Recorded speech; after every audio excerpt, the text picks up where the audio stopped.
It's a new year.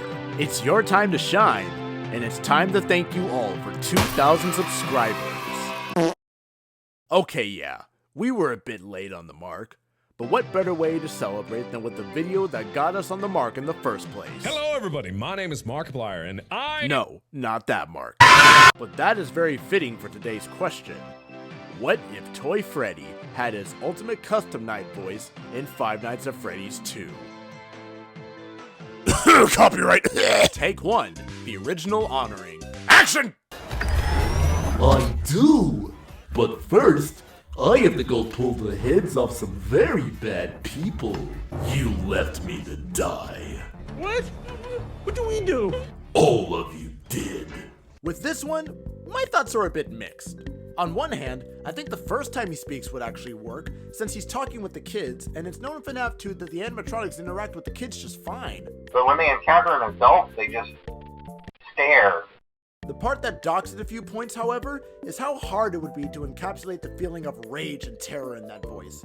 As Kellen Goff, the voice of Toy Freddy in this movie, describes... Without getting too spoilery, I agree with the leadership brought this up first, but I tend to agree with them in retrospect that the cartoony kiddish nature of the original voice might not have worked for this iteration of Toy Freddy. This does not feel like the same Toy Freddy as the games. This is something a bit more menacing, I'd say. So while in theory it would have been good, I think in practice people wouldn't have taken it as seriously as it should. So I'd give it a 6 out of 10. Take 2, the more gravelly mix. Action! I do! But first, I have to go pull the heads off some very bad people. You left me to die. All of you did. Okay, this one would have definitely worked a bit better than the first. I found it a bit easier to encapsulate the rage being felt, and honestly, if you take away the curvy tongue that you do for the voice, it kind of sounds like Skips from regular show. I've seen this before. However, my main nitpicks with this choice is that the voice would have seemed a bit too high at times.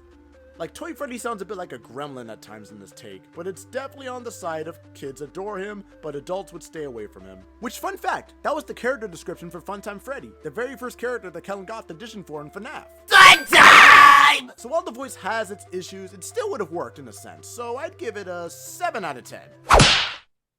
Take 3, the more gravelly mix 2.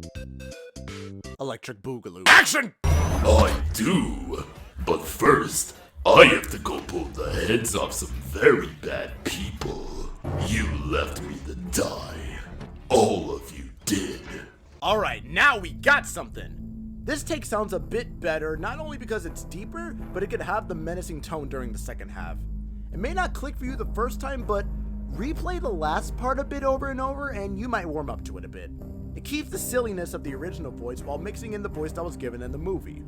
Good mix between the two, not perfect by any means, but still would have been a good choice overall, so I'd give it an 8.5 out of 10. Bonus voice! Bonus voice! Impression of movie Toy Freddy. Action! I do.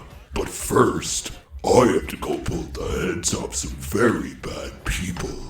You left me to die. What? What do we do? All of you did. If you want my thoughts on this, it's a work in progress. I think the main thing is knowing properly where the placement of Toy Freddy's voice is. I'm not sure if it's that the filters that I chose were wrong, if my natural doing is wrong, but you can still tell there is at least an attempt there. I personally think that it sounds a bit better in the second half than the first half, but I don't know. There's just something about the way that Kellen does it that I just can't quite match yet. So that's why I'm going to rate it a question mark out of 10. That's right, I'm leaving it up to you guys. Do you think it sounds good? Any nitpicks of your own? What do you think about the other voices? Be sure to let me know in the comments below. And hey, if there's enough demand, maybe we'll tackle Toy Bonnie in the next video. Nobody here wants to watch you. But hey, that's just a theory. You don't think that he should be in the FNAF 3 movie, Bonnie? Absolutely not. This guy has no talent, and talentless people don't deserve to walk the red carpet. What if he did that video about you like he promised? If he does that, then that is identity fraud, and that is grounds for blacklisting. First video of the year and he's already blacklisted. Maybe he could beatbox and have that be the voice in the plushie? Oh wait, no, someone already did that.